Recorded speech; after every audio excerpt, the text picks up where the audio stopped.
जय हिंद दोस्तों। तो स्वागत करते हैं एक बार फिर से आपके अपने भाई के YouTube channel IAS smart target. तो दोस्तों हर दिन के भांति जो है पीवाईक्यू को सॉल्व करते हैं और अपना स्टडी भी तैयारी भी प्रारंभ है। तो आप लोग भी आशा है कि तैयारी करते होंगे और साथ में जो आप लोग भी अपना टारगेट रखे होंगे मेरे साथ पीवाईक्यू करने का 5 प्रश्न का। तो चलिए आप लोगों ने जिस पे ज़्यादातर वोटिंग किए थे सीसेट को लेकर के 2025 का, तो लगभग 75% वोटिंग जो है आप लोग सीसेट पेपर पे दिए थे, यानी कि civil service man, sorry man कहते हैं, हमको ज़्यादातर मैन एग्जामिनेशन याद रहते हैं। तो सिविल सर्विस प्री में जो पूछे गए प्रश्न हैं 2025 का, उसका पेपर 2, ठीक ना, पेपर 2 जिसे हम सीसेट कहते हैं। तो पेपर 2 को हम सॉल्व करेंगे। तो 10 दिन पहले, 11 दिन लगभग हो गए, आज 11-12 दिन हो गए होंगे। तो 12 दिन पहले कम्युनिटी पोस्ट पे पोस्ट किए थे कि आप लोगों को नेक्स्ट वीडियो किस टॉपिक पे चाहिए, तो आप लोगों ने यही टॉपिक बताया। तो अच्छी बात है, चलिए आप लोगों के अकॉर्डिंग हम वीडियो को प्रारंभ करते हैं। तो देखिए इसमें जो है 5 प्रश्न को सॉल्व करेंगे। तो आप लोगों को मालूम होंगे सीसेट में जो है मैथ से रिलेटेड कुछ प्रश्न रहते हैं, कुछ रीजनिंग वगैरह सबसे रहते हैं। तो हमको यहाँ पे एक कॉपी रखना पड़ेगा क्योंकि इसमें सॉल्व भी करेंगे, ठीक ना। तो जो सॉल्व करने वाला होगा, मतलब जो सॉल्व करने वाले होंगे उनको सॉल्व करेंगे, और जो नहीं होंगे, जो ऐसे बन जाएंगे बगैर सॉल्व किए, तो वैसे जवाब दे देंगे, ठीक है। तो चलिए शुरू किया जाए। तो बहुत दिनों से आप लोगों का भी इंतजार थे। खांसी हो गए थोड़ा सा। तो जो भी न्यू है भाई प्लीज़ चैनल को सब्सक्राइब कर लें और बेल आइकन को प्रेस कर लें। इस तरह का वीडियो आप लोगों को डेली 5 प्रश्न का नोटिफिकेशन गिरते रहेंगे। तो भाई आप लोगों को थोड़ा थोड़ा जल्दी सपोर्ट कीजिएगा। तो देख रहे हैं अभी लाइटिंग वगैरह नहीं है, यदि आप लोगों का सपोर्ट मिलेंगे तो ज़रूर सेटअप वेटअप करेंगे, अच्छा से आप लोगों को वीडियो देंगे, मतलब वीडियो अच्छा से क्वालिटी में प्रोवाइड करेंगे। तो अभी क्वालिटी नहीं आते, तो एडिटिंग के माध्यम से हमको यहाँ पे प्रश्न लगाना पड़ता है ताकि आप लोगों को फ्रेश दिखे, ठीक है ना। तो चलिए प्रश्न शुरू करते हैं। तो देखिए इसमें 80 प्रश्न रहते हैं, ठीक ना। तो 5 प्रश्न डेली, तो 16 × 85 16 वीडियो रिकॉर्ड होंगे, ठीक है। तो 16 दिन में ये कंप्लीट कर देंगे। तो अपना लोग तैयारी कर रहे हैं, ऐसा नहीं है कि हम आप लोगों को आंसर बता रहे हैं, सिर्फ तैयारी कर रहे हैं। तो उसमें हम पीवाईक्यू को 5 प्रश्न रखते हैं डेली का एक रूटीन में। तो 5 प्रश्न को सॉल्व करना बस, फिर इनको साइड कर देना है, बाकी का सब्जेक्ट को कवर करना। तो देखिए सीसेट में रहता है क्या, परिच्छेद दिया हुआ रहता है। तो परिच्छेद को पढ़ना है और एक इन्हीं के अकॉर्डिंग प्रश्न का उत्तर देना है। तो देखिए परिच्छेद क्या कह रहे हैं, पहले पढ़ लेते हैं। आप लोग भी पढ़ लीजिए, परिच्छेद यहाँ लगा दिए। तो कह रहे हैं जो भी भाई डाउनलोड नहीं किए हैं ऑफिशियल वेबसाइट पे जाइए और ये पेपर को डाउनलोड कर लीजिए, ताकि अब रेगुलर 16 दिन तक जो है इन पे वीडियो 5-5 प्रश्न करके आते रहेंगे। तो टोटल 80 प्रश्न को सॉल्व करना है, तो 80 प्रश्न को सॉल्व करेंगे। तो आप लोगों को यही कहना चाहेंगे, ऑफिशियल वेबसाइट upsc.in.com पे जाइए, वहाँ पर एग्जामिनेशन पे जाइए और एग्जामिनेशन पे सिलेक्ट कीजिए सिविल सर्विस 2025। तो उनका पेपर दिया हुआ है, सेट ए ही अपलोड किया है, तो वहाँ से डाउनलोड कर लीजिए। तो बाकी सॉल्व करेंगे। अभी इनका आंसर की नहीं आया है, तो 25 का जो सॉरी GS1 भी जो सॉल्व किया उनका भी आंसर की नहीं आया है। तो देंगे तो आंसर की दोनों का एक ही साथ देंगे। तो GS को कवर करके आंसर सेट कम्युनिटी पोस्ट पे डाल दिए आप सीसेट बजे, जैसे सीसेट को खत्म करेंगे फिर इनका भी आंसर की डाल देंगे। तो आप लोग जाके डाउनलोड कर लीजिएगा, डेली का देखेंगे। तो अभी नहीं किए होंगे तो चलिए इनको स्क्रीन पे लगा देते हैं, आप लोग पढ़िए और हम भी पढ़ते हैं। चलिए आगे सॉल्व करते हैं। तो परिच्छेद 1 कह रहे हैं कि किसी पारिस्थितिकी तंत्र का जैव विविधता के संरक्षण भर के लिए अनुरक्षण करने से इसकी वाणिज्यिक संभाव्यता, साथ ही इस पारिस्थितिकी तंत्र पर निर्भर आजीविकाएं प्रभावित होगी। तो किसी पारिस्थितिकी तंत्र का उपयोग केवल आजीविकाओं के लिए हो या वाणिज्यिक दोहन के लिए हो या अनिवार्यतः संरक्षण के लिए ही हो, इनके बीच भी परस्पर विरोध है। तो देखिए वाणिज्यिक दोहन के परिणाम स्वरूप दोनों परिणाम स्वरूप होने वाले वनोन्मूलन से वनों पर निर्भर आजीविकाओं पर प्रतिकूल प्रभाव पड़ने के अतिरिक्त बाढ़, गाद बनने की समस्याएं और सूक्ष्म जलायवी अस्थिरता, तो सूक्ष्म जलवायवी अस्थिरता जैसी अप्रत्यक्ष हानियां होगी। तो विकासशील देशों में जहां पारिस्थितिकी तंत्र पर लोगों की निर्भरता महत्वपूर्ण है और वाणिज्यिक दोहन से राष्ट्रीय आय में अतिवृद्धि आने की संभाव्यता है, यह परस्पर विरोधी स्थितियों खास तौर पर विकट है। तो देखिए इस परिच्छेद को हम पहले भी पढ़े हैं, ठीक है ना। जैसा कि कल के वीडियो में हम बता दिए कि लगभग अभी हम इनमें प्रश्न संख्या 26 को सॉल्व कर रहे हैं, ठीक है ना। तो आप लोगों को तो पीछे से वीडियो देंगे तो मेरा रिवाइज भी हो जाएंगे। तो इसमें हम जो इनको सॉल्व जिस दिन किए थे उस दिन इनका हम निष्कर्ष निकाले थे। तो निष्कर्ष हम लिखे हैं कि देखिए इनका पूरा संपूर्ण निश्चय, इसमें हम मतलब ये परिच्छेद के अनुकूल अकॉर्डिंग बोल रहे हैं। परिच्छेद हमको क्या समझाना चाह रहे हैं, परिच्छेद कह रहा है यह जो परिच्छेद है पारिस्थितिकी तंत्रों के वाणिज्यिक दोहन और उन पर निर्भर आजीविकाओं के बीच के संबंध को दर्शाता है, और साथ ही ये जैव विविधता संरक्षण पर इसके नकारात्मक प्रभाव को भी उजागर करता है। तो यह स्पष्ट करता है, ये परिच्छेद स्पष्ट करता है कि कैसे वाणिज्यिक दोहन वनों को कटाई, बाढ़ और जलवायु अस्थिरता जैसी समस्याओं को जन्म देता है, और यह विशेष रूप से विकासशील देशों में एक विकट स्थिति है जहां लोग पारिस्थितिकी तंत्रों पर अधिक निर्भर हैं, और वाणिज्यिक दोहन से राष्ट्रीय आय में भी वृद्धि की संभावना है। यहाँ तक हम संभावना कह रहे हैं, ठीक है। अब प्रश्न को सोल्व करते हैं। तो देखिए वही प्रश्न क्या कह रहे हैं। प्रश्न एक कह रहे हैं निम्नलिखित में से कौन सा एक कथन इस परिच्छेद के लेखक द्वारा व्यक्ति अति महत्वपूर्ण संदेश को सर्वोत्तम रूप से प्रतिबिंबित करता है। तो इस परिच्छेद के द्वारा, तो परिच्छेद को आप लोग भी पढ़े और हम भी पढ़ के बताए, और इनका निष्कर्ष जो हम निकाले थे वो भी आपको बताए। तो आंसर ढूंढना बहुत ही ईजी हो गए। तो चलिए प्रश्न देखिए क्या कह रहे हैं। प्रश्न तो पढ़ लिए। कथन में देखिए 1 B C D दिया हुआ है 4 गो। तो इसमें जो है जब कुछ लोग अपनी आजीविकाओं के लिए पारिस्थितिकी तंत्र पर निर्भर होते हैं तो जैव विविधता के संरक्षण के मुद्दे को लेकर चिंता आवश्यक नहीं है, चिंता आवश्यक होता है। इसलिए ये बातें बिल्कुल गलत कह रहे हैं। कथन सॉरी ये तो नहीं होंगे।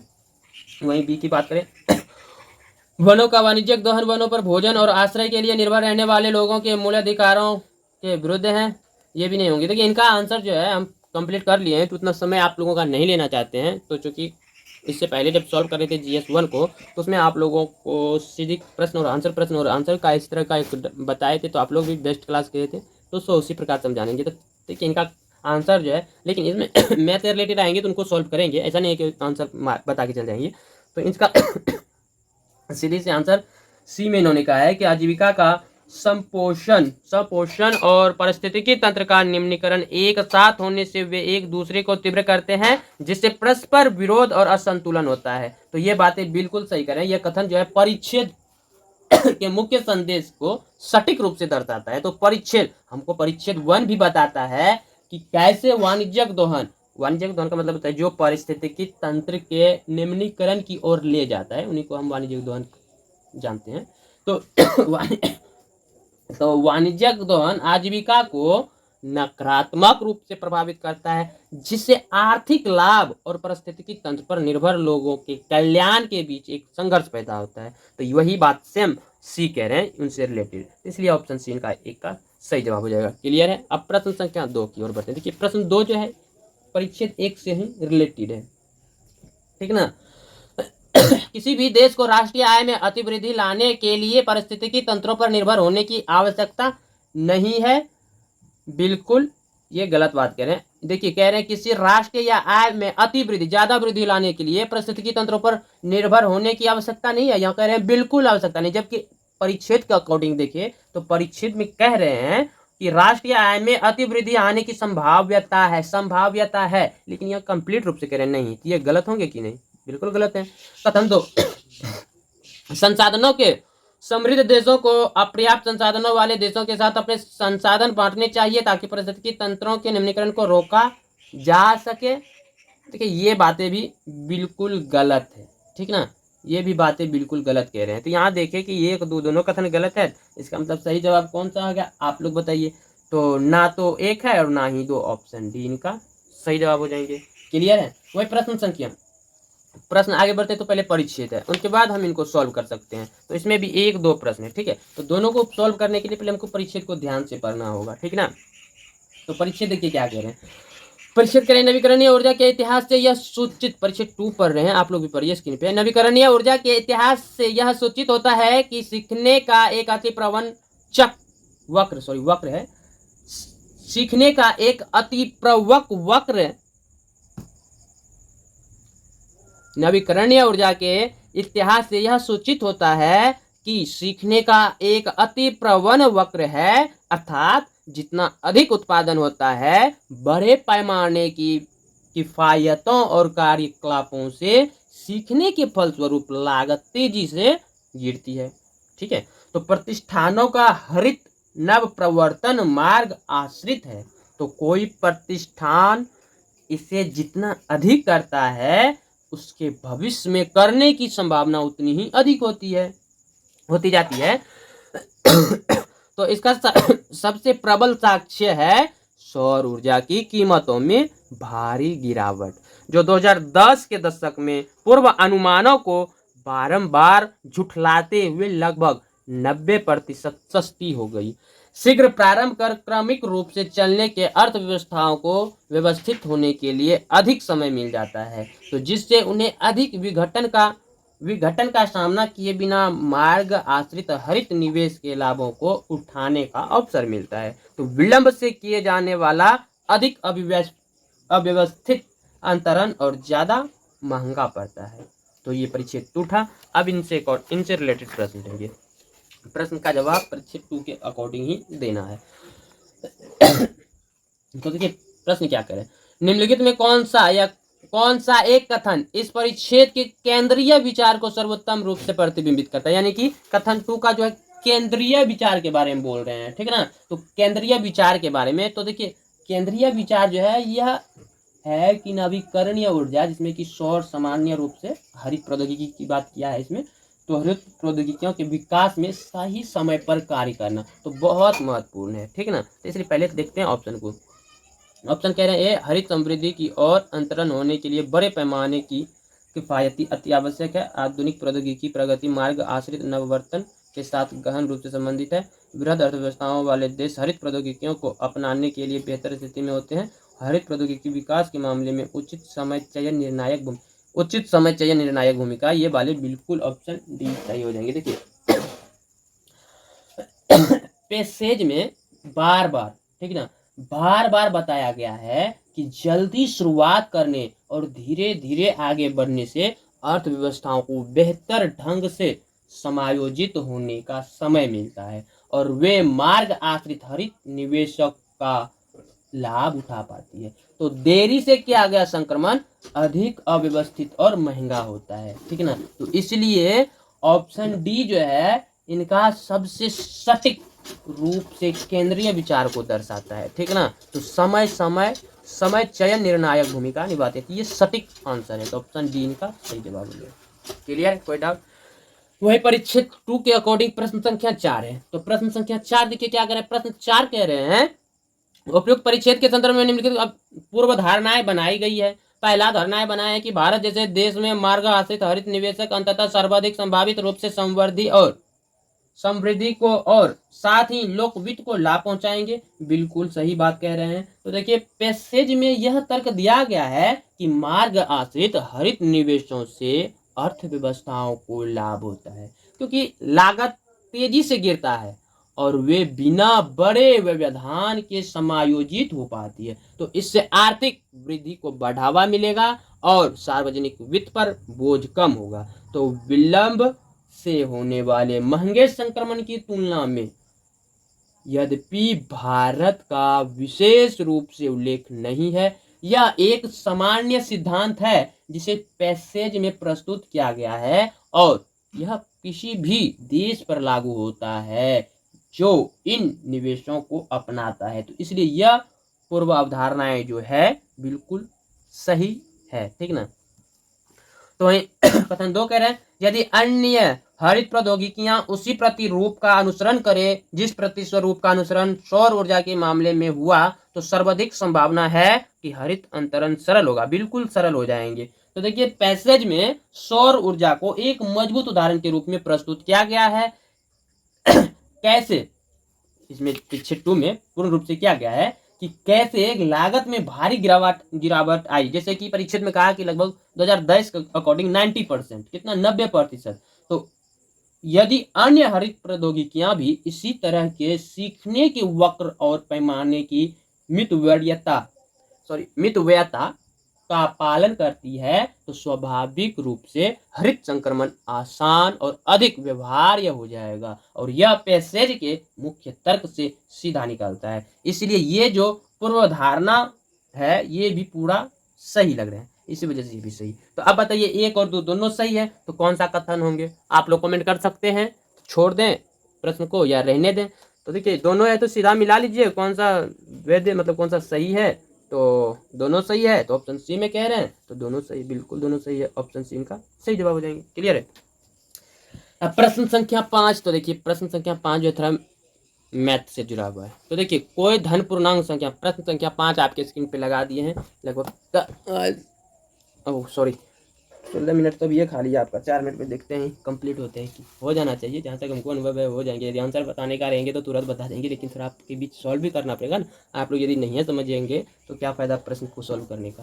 तो देखिए, प्रश्न 5 क्या कह रहे हैं। प्रश्न 5 कह रहे हैं कि कोई धन पूर्ण संख्या, पहले पढ़ लेते हैं। कोई धन पूर्ण संख्या n इस प्रकार है कि इसे n बराबर क्या, n बराबर p plus Q plus R के रूप में, और जहां जहां p क्यू और r n के भिन्न गुणनखंड है और व्यक्त किया जा सकता है, भिन्न गुणनखंड है इनमें व्यक्त किया जा सकता है। तो 50 से कम की, कितना, 50 से कम की कितनी संख्याओं में यह गुण है। तो ठीक ना। तो अब यहाँ प्रश्न में देखिए क्या, n बराबर p क्यू r है, जहाँ p क्यू और r n के रूप में, जहाँ ये भी शर्त है p और q और r n के भिन्न अलग गुणनखंड है और व्यक्त किया जाता है। तो देखिए, सबसे पहले तो हम ये बात करते हैं, यहाँ गुणनखंड कह रहे हैं, ठीक है ना। चलिए हम सबसे छोटे गुणनखंड की बात करें तो आमतौर पर आप लोग भी जानते हैं वो कौन से होंगे। तो 1 2 3 4 इस तरह से होंगे, ठीक है ना। सबसे छोटे गुणनखंड तो यहीं से प्रारंभ होंगे। अगर हम p q r n के गुणनखंड, यह बोल दिए ठीक है ना, बड़ा बिंदा दीजिए। तो गुणनखंड है इनका कह रहे हैं, तो यदि तो इनका गुणनखंड किस तरह से हो जाएंगे। तो हम इस तरह से लिख सकते हैं p बाय n, ठीक है, कोमा, या q बाय n इस तरह से लिख सकते हैं, या r से बड़ा बराबर n इस तरह से, ठीक है। तो चूंकि ये भिन्न जो है, हम अब इस पे मान पुट कर सकते हैं। तो मान इस तरह से रख सकते हैं, यानी कि p से बड़ा क्या चीज q और q से बड़ा r, इस तरह से रख सकते हैं। तो अगर हम p बराबर 1 रखते हैं और q बराबर 2 कोमा r बराबर 3 रखते हैं, तो अब देखिए n का मान क्या आएंगे। तो ये यदि हम मान रखते हैं तो n का मान आते हैं, n बराबर 1 प्लस 2 प्लस 3 बराबर 6, ठीक ना। तो अब बताइए, क्या 1 2 3 6 का भिन्न गुणनखंड है। 1 2 3 जो है 6 का भिन्न गुणनखंड है। तो आप लोग कहिएगा हाँ, अलग अलग गुणनखंड है, ठीक है। और योग कितना, 6 है, बिल्कुल है। तो n का मान कितना हुआ, तो n बराबर 6, यह एक ऐसी संख्या है। अब अगली बात चेंज करते हैं। अब मान लीजिए n बराबर यदि हम मान लेते हैं यहाँ पे p बराबर 1, तो r का मान, r को हम बढ़ा सकते हैं। तो अब यदि हम, सारा चीज़ तो दिया हुआ है मेरा, इनको हटाते हैं, p बराबर कितना 1 कोमा, q बराबर 2 कोमा, r का मान यदि हम यहाँ पे बढ़ा देते हैं, ठीक ना। तो 3 रखे थे, तो हम यदि 4 रखते हैं r का मान, तो मेरा गुणनखंड क्या आएगा, n बराबर p बराबर तो 1 प्लस फिर 2 प्लस 4 आएंगे, ठीक है। अब इनको जोड़ते हैं, 4 2 6 1 7 हुए, ठीक है। तो अब बताइए 1 2 4 7, और ये जो है 7 के, यानी कि इन 7 को छोड़ दीजिए, 1 2 4, ये जो है 7 के भिन्न गुणनखंड है। बताइए अलग अलग गुणनखंड है। तो आप कहिएगा नहीं, ठीक ना, नहीं। इनका यदि योग भी जोड़ते हैं जिसे प्रश्न में कहा है, तो उनके अकॉर्डिंग यदि 4 2 6 1 7 ये पूर जाते हैं, लेकिन इनका भिन्न गुणनखंड नहीं है। तो 2 और 4 7 के गुणनखंड नहीं है। तो n बराबर 7 ये जो है ये संख्या नहीं है गुणनखंड का, ठीक ना। तो हम ऐसे ही संख्याओं का n बराबर ढूंढते ढूंढते चेकआउट करते करते कहाँ तक जाना है, हमको 50 से कम अभाज्य गुणनखंड निकालना है, ठीक ना। यानी कि 50 से कम, 1 से शुरू कीजिए 50 तक, और 50 से कम के कम, तो इतना में जितना भी अभाज्य संख्या है इस तरह से चेकआउट करके हाँ नहीं करके निकालना होता है। उसके बाद जवाब देना पड़ता है, ठीक ना।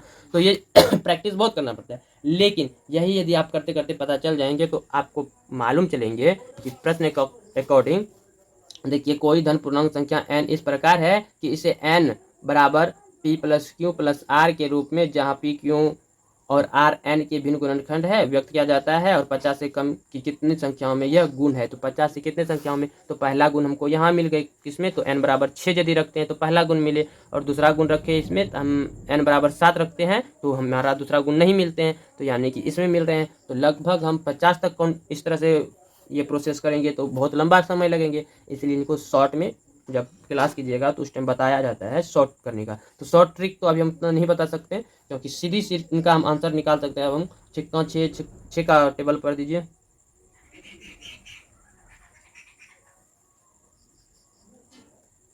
तो यहाँ देखिए 50 से ज़्यादा हो गए तो इससे ऊपर ही होंगे, तो देखिए अब कितना, ये सब जो है सब इनका गुणनखंड है, ठीक है, और सब ये आपस में अपना, तो देखिए कितना हो गया, 1 2 3 4 5 6 7 8, तो टोटल कितना हो गए, 8 हो गए। तो अब आंसर में देखिए 8 है, तो ऑप्शन में सी में 8 है, तो इसका मतलब सी इनका सही जवाब हो जाएंगे, ऑप्शन सी, 5 का ऑप्शन सी। उसी प्रकार से हम प्रश्न संख्या 6 को देखते हैं। तो चूंकि प्रश्न संख्या 5 तक ही कवर करने की बात है, तो 5 तक, अब 6 7 10 तक प्रश्न संख्या अगले दिन देखेंगे। तो आज का सेशन कैसा रहा जरूर बताइएगा। तो देखिए हम सिर्फ प्रश्न और आंसर देखेंगे, इसमें जो है मैथ को ज़्यादातर सॉल्व करेंगे तो बहुत लंबा लंबा हो जाते हैं, ठीक ना, इसलिए अभी हमको उतना लगभग ट्रिक भी मालूम नहीं है। तो हमने जो नोट्स तैयार किए बहुत टाइम लगते हैं इसमें, जीएस थोड़ी है जो तो फटाफट बन जाएंगे, इसमें मैथ से रिलेटेड रहते हैं, बहुत सारा थोड़ा बहुत क्या तक देखते हैं। वैसे भी हम भी अभी न्यू ही हैं, स्टूडेंट ही हैं, ऐसा थोड़ी है कि हम भी इसमें धुरंधर बन गए हैं। तो चलिए आज का सेशन कैसा रहा कमेंट बॉक्स में ज़रूर बताइएगा। फिर कल 5 प्रश्नों को सॉल्व करेंगे। तो लाइव देखिए कुछ देर पहले आ चुके हैं, तो आपका लगभग समय कितना ले लिए देख लेते हैं। तो टोटल जो है 26 मिनट का रिकॉर्डिंग वीडियो हो चुके हैं, तो इसको एडिटिंग वगैरह करेंगे तो लगभग 20-22 मिनट का बनेंगे। तो आप लोगों का 20-22 मिनट खा लिए, इसके लिए सॉरी। यदि आप लोग समझ गए होंगे तो कोई बात ही नहीं, यदि आपको लग रहे होंगे कि फालतू में हम टाइम दे दी तो इसके लिए क्षमा चाहते हैं। बस आप लोग सपोर्ट बनाए रखें, और आप लोगों को इसी तरह से बेहतरीन कंटेंट देने का प्रयास करेंगे। मेरी तरफ से तो संपूर्ण प्रयास रहते हैं कि आप लोगों को बेहतरीन कंटेंट दें, बट बीच बीच में बहुत सारी ऐसी समस्याएं आ जाती है कि जिनका सामना करना बहुत ही मुश्किल हो रहते हैं। तो आप लोग सपोर्ट कीजिएगा तो ज़रूर इन समस्याओं का सामना करने में समर्थ हो पाएंगे। तो चलिए लव यू बाय बाय, मिलते हैं कल। गुड नाइट, थम्स अप कर दीजिएगा प्लीज़।